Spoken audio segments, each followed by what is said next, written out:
So I just want to start by saying thank you so much for taking the time out to sit down and chat with me. Obviously, I know you're super busy, but we'll get into that in a minute. But where did Mhm. your love of theatre begin? How did you first fall in love with theatre? Oh my gosh. Well, I was always a little bit of the black sheep of the Hmm. family. And I think I was literally in preschool. And I was raised Jehovah's Witness, Okay. and I was not allowed to participate in group activities that were joyful. I always Oh, said I had a fun adjacent childhood. from a And distance. so one day I was they had decided to put on a production at Hmm. the preschool, and it was Old MacDonald Has a Farm. And I think my preschool teacher had a pretty wicked sense of humor because she cast me as the black sheep. And from that moment on, I was like, whatever. I love the stage, and Hmm. I shall be doing this. So I don't know why my parents let me be in the production, but I was just like, this felt so good. So, Hmm. you know, I've always just found a really strong community in Hmm. theater and a very accepting and unconditionally loving community in theater. And Hmm. I wasn't good at sports, but my sister was, and I'm like, what can I do that she cannot? And it Hmm. was anything having to Yeah. do with performing arts. Oh, So, fantastic. And so from literally being the black sheep then, how did you get into writing and creating your own stories? right. So, I moved to New York City when I was in my early 20s, and I had always been accused of being a stand-up comedian. And Oh. I said, "Oh, no, I'm just funny." And then one day I decided to give it a shot, and there was a writer from David Letterman in the Hmm. in the room, and he said, "Wow, you're a natural." And I said, "No, come on." And he goes, "No, no, no, no, no. That's a gift." So I said, "Well, you Oh. know what? I'll run with it." So, I started writing stand-up comedy jokes Mm, in the mid 90s. And then I moved to LA and morphed into musical comedy. mm. Um, and then I started writing solo theater. Oh, wow. Right before I became a mom, I wrote a piece called Tales from the Gymboree. And I was a teacher at the Gymboree in Beverly Hills. And I Mm. wasn't a mom yet. And I was just shocked and sort of appalled by what LA motherhood is all about. And so I got a bird's eye view before I became an LA mom. And I was like, oh, this is a competitive sport, Mm. mothering. So anyway, Hmm. so that morphed into a comedy band called Mommy Tonk, where we sang very sweet, racy songs about motherhood once we became moms. And Mm. then I just wasn't satisfied with keeping it surface level. All of my inspirations have been people who had kind of an activism Mm. associated with their art. So that's Lenny Bruce and Bill Hicks and George Carlin Hmm. and all these wonderful comedians that said, "Hey, we can be funny here, but we're going to talk about real stuff." And I just said, "Ooh, that's powerful. I wonder what I could do." So anyway, so then my life took a turn. COVID happened. I left the band because my kids had gotten taller than me. And I said, "Oh, I can't talk about mommy stuff anymore. You're driving a car now." So I started writing about real stuff. And Mm. I'm a humorous writer, right? So Okay. even if I'm talking about something super dark or heavy, it's going to have a Yeah. layer of humor. So that was my first really big hour-long show was back in 2021, 2022. I wrote Bulletproof Unicorn for Edinburgh Fringe, and that was about a story about my mentally ill, addicted brother who threatened to murder me and my kids in Oh. Texas. And yes, it's dark and heavy, but I know what to do with that, so Mm. I made it funny, believe it or not. And then the second one I wrote was Laughable, a musical comedy about my impending nervous breakdown because my life was just I just felt like I was in the center of Mm. a tornado at all times. And it's funny thing is I still am, but that's okay. And then I said, no, no, no. There's a piece I've been writing for over 5 years, probably 10 years, and that's No Good Drunk. Hmm.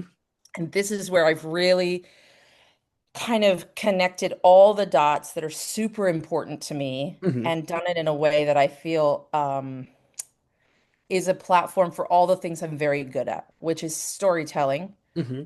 singing, songwriting, and I shot a film in West Texas dive bars and graveyards because that's where the story Yeah. begins. And it's all about my very dysfunctional family Mm. and all of the no good drunks in the family line that tried to Wow. upend the family and all the women who survived them.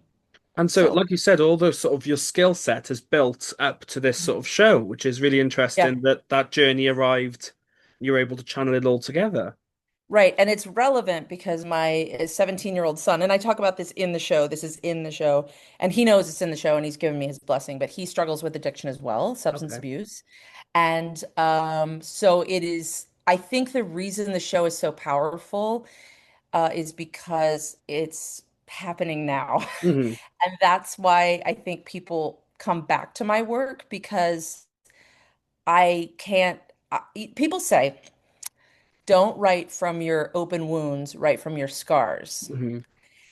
I find that it helps me to get through my open wounds if I Yeah. write about them as I'm going through them. Hmm. And so that's what I do. And I think that's why people go, oh my God, the Hmm. stakes are high because it's happening now. So, Fantastic. Obviously, you said it's sort of 5 years in the making, but where did the mhm. idea for No Good Drunk originally start? Where did it come from?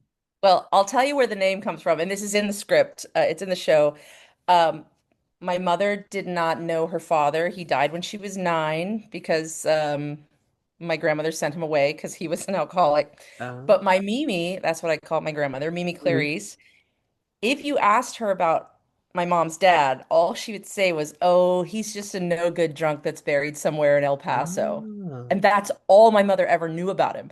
And I always had that in my head. I was like, "No good drunk. Oh, that's a good title for a show." So I had no doubt what the show was going to be called.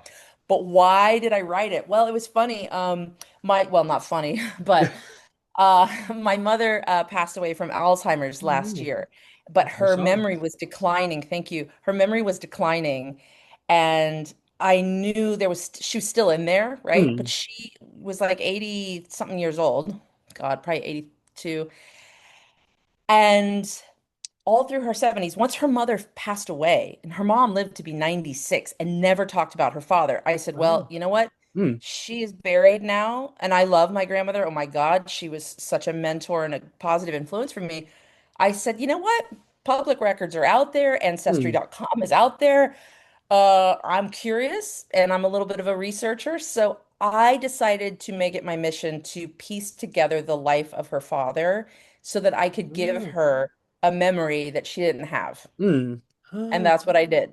So fantastic. I Yeah. found myself driving in El Paso on a road trip and um, I decided to find his grave. When I find it, it's his name's not on it. He's buried in another Ah. woman's grave, and so there's Hmm. a little bit of a mystery. And then it's sort of a ghost story because uh, I, there's just irrefutable evidence that I was visited by his ghost, and he was leading me through this story. It's so great. I Yeah. hope that you get to see. Oh, you're coming. I Yes, am. yes, you're I am coming. So I don't coming. want to give too much away, but I swear to you, I'm not really that kooky, but it's irrefutable evidence that something from beyond was leading me through this journey and giving me all the answers I needed. And then before she died, I was able Hmm. to piece it together. Anyway, but Oh. I don't want to spoil it for you. Did I answer your question? Yes, Anyway, totally. so Mimi, my Mimi named it. No Good Drunk is Mimi, you know.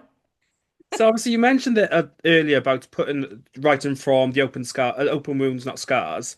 Mhm. What was it like actually putting these personal, real, and intense stories to stage? Well, it was very cathartic Hmm. and it takes a lot out of me. So, any kind of performances, you put everything into it, then you're a little bit excited and exhausted afterwards. This show literally, I say it breaks my heart a little bit every time I perform it. So every day at Fringe, I would perform it at the Pleasance, and then I would walk back to my flat and I would just literally go, exhale and then crawl up in bed and like nap for 3 hours and then get up and do more work or whatever. So it is incredibly cathartic, like I said. But here's the beautiful part. Then this is the relationship part. Mm. So it's me, right, telling you all of my stories. And I make it incredibly personal because I think that's why people appreciate my work. Hmm. Nothing is fiction, it's all true. Um, and then to see how it's received. So I cannot tell you how many grown men approach me at the end, just just completely feeling seen and Mm. heard, and they're like, "You just told my story."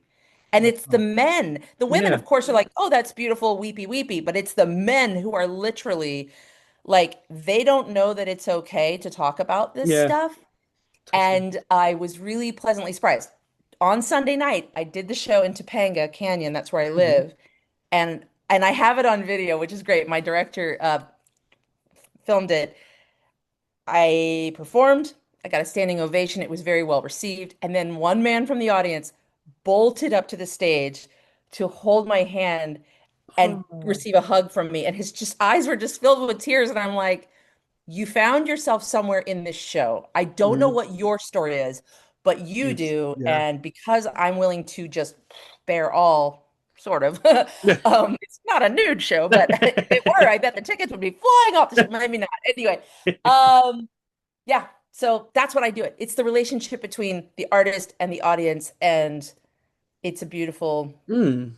Fantastic. marriage of things, Mm. experiences. Yeah. So not only have you kind of researched and built the show yourself, you also perform in it and Yeah. produce it. So what was it like taking all those roles on yourself? Well, because I've been an independent artist since literally 95, I feel like I am proud of the fact that I can wear so many hats, but Hmm. I'm a little bit tired of the producing, and that's what I'm seeking now. I Hmm. am looking for a producer who can help me with a tour across the UK, Hmm. and what we call like the flyover states. That's what we call them here, like the little towns, because Hmm. London is wonderful, and I'm performing at Greenwich, and I'm so Wow. excited. But that's such a big market. Hmm. I want to take this show because it is such an intimate story to little theaters, pub theaters, whatever. Um, and so that's the hat I don't really want to wear anymore. However, I love um I love promotion. I Hmm. love the branding. I mean, like, the way I do it is I'll have the idea. I'll know my heart, my soul is telling me what I have to write about. Hmm. It's the thing that keeps me awake at night, right? So that I have to answer that first. Then in this particular case, I had the songs. I wrote them in COVID times with my best Wow. friend Sam Small, who's a great singer-songwriter. And I said, "Hey, I've got these old stories," and he's such a beautiful poet. And I said, "Can we just sit down and co-write?" And he Hmm. said, "Yeah." So we went into studio during COVID Oh, wow. to record this album, and the studio recording is beautiful. And I'm so glad I did that Hmm. because it's very hard to travel and tour with a band. I can't afford to fund that. If I had funding, I would. But Hmm. and so, like, I had the songs since 2021, and I was like, at some Wow. point I'll know what to do with this. And then life happened, and I was Mm. like, oh my God, oh my God, oh my God, oh my God. I was like, okay, I got it now. I got it Hmm. now. My director and story developer, Katie Rose Donahue Enriquez, she helped me shape it, right? So Hmm. I can't take all the credit there, my God. She really did. And my tech person, Kat, built the Q Lab, and because there were so many elements. Yes. I have tons of public records. I have films that I shot, like I said, in West Texas dive bars and graveyards and on the road. And so I was like, let's just put it all together. Mm. So, but how does it feel? Feels great because then I can see the whole thing come together like a thousand-piece puzzle. And I go, Hmm. hell yeah, because it all lives here, right? Hmm. And then when I finally get it all together in one 60-minute piece, I'm very satisfied. Hmm. Yeah. So Yeah. not only are you doing all that for the setup for the show, but obviously the actual show, as you mentioned, includes videos, singing, acting. So Mhm. all those sort of multimedia ways of presenting the show, did that add pressure to you performing it? No, it actually makes it easier Uh, because when I did Bulletproof Unicorn, that was all, well, the version I took to Fringe was mm, just a long story. hmm. That's it. No tech. Oh. That's a lot. Hmm. That's one, 6,000 word monologue or whatever. So it was a lot of, it took a lot of, like, oh, I got to remember all this, right? Yeah. Then with Laughable, I was accompanying myself on keyboard. Oh, and wow. singing original funny songs about my impending nervous breakdown. I get very nervous when I'm playing live because I'm always intimidated by like actual musicians in the room. So when I finally abandoned the idea of accompanying myself and I knew that I couldn't afford to take the band and I had Mm. that studio recording, I just feel so supported Hmm. because like it's a nine-piece band of like highly professionally trained individuals Mm. in LA. I just happen to know very, very, very talented people who Wow. like my work. So I was like, "Can you work for Chief?" And they're like, "Yep." And so I feel very supported. And with all the film elements, it just flows easier in my Mm. mind. Okay. So Mm. it's Fantastic. actually less to carry Mm. when I have all this other stuff Ah, going on. yeah. hmm So you mentioned you are heading to Greenwich Theatre. So how are hmm you preparing for that long journey? Because it is quite a quite a long flight from Well, America to the funny London. thing about me is I'm a little bit of a busybody, right? Okay. So I love being on a plane because I absolutely can't do Yeah. laundry. I cannot do dishes. I cannot walk a dog. I cannot do life maintenance.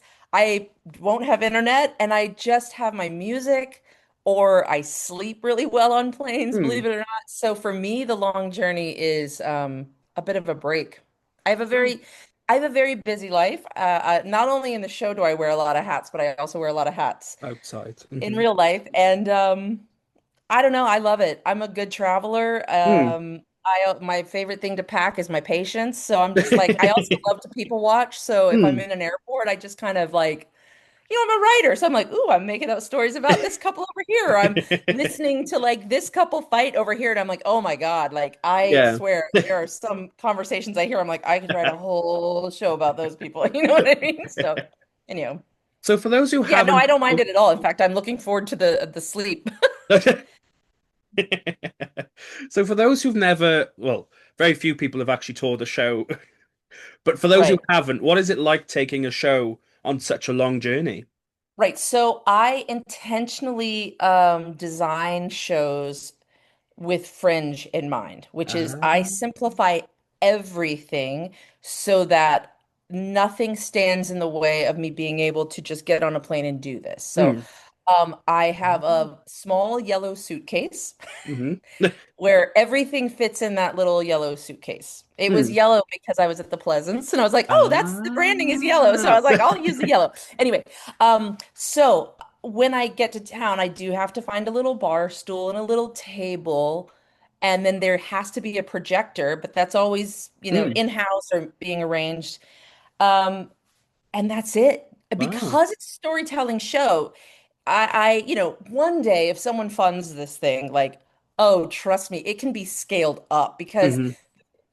the reason I designed the show the way I did, everything that's filmed behind me, I have a live band. We filmed all the songs with a live band.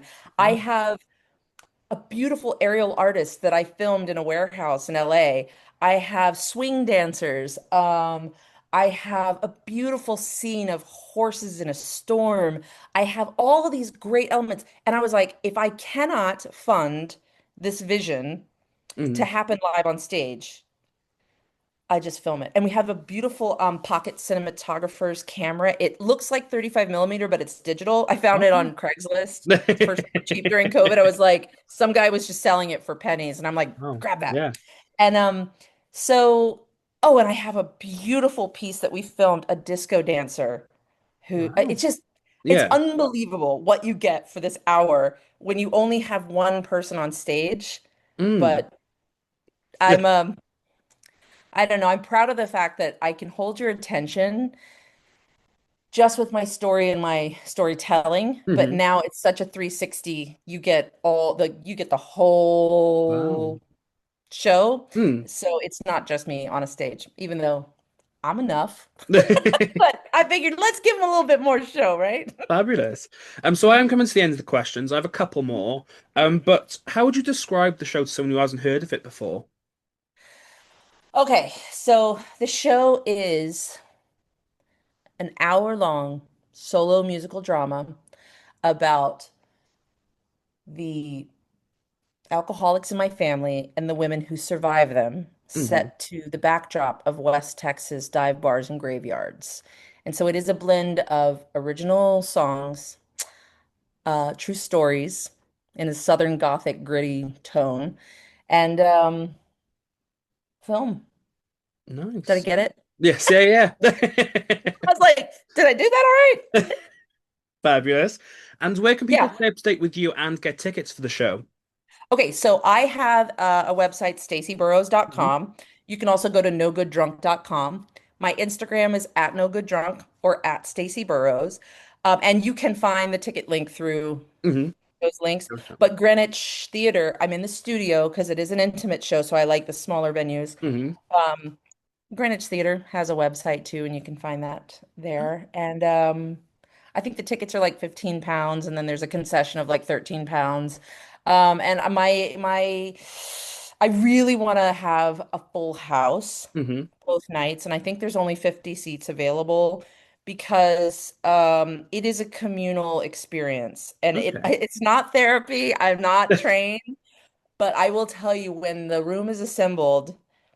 I mean, the show I did on Sunday, it was so quiet you could hear a pin drop and people you could just hear people gasp and Mm. like catch their breath and I mean, I literally heard teardrops falling onto the ground. I Wow. was like, I'm sorry, I don't mean to depress you, but at the end there is a message of hope. Yeah.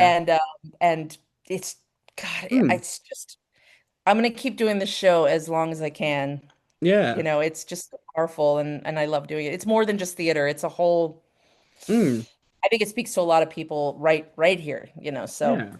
Oh, yeah. fabulous. So I'll put all Yeah. the links in the comments below so people can scroll down and click away. Thank you. My Thank final you. question is, what advice do you have for young people looking to get into the theatre industry?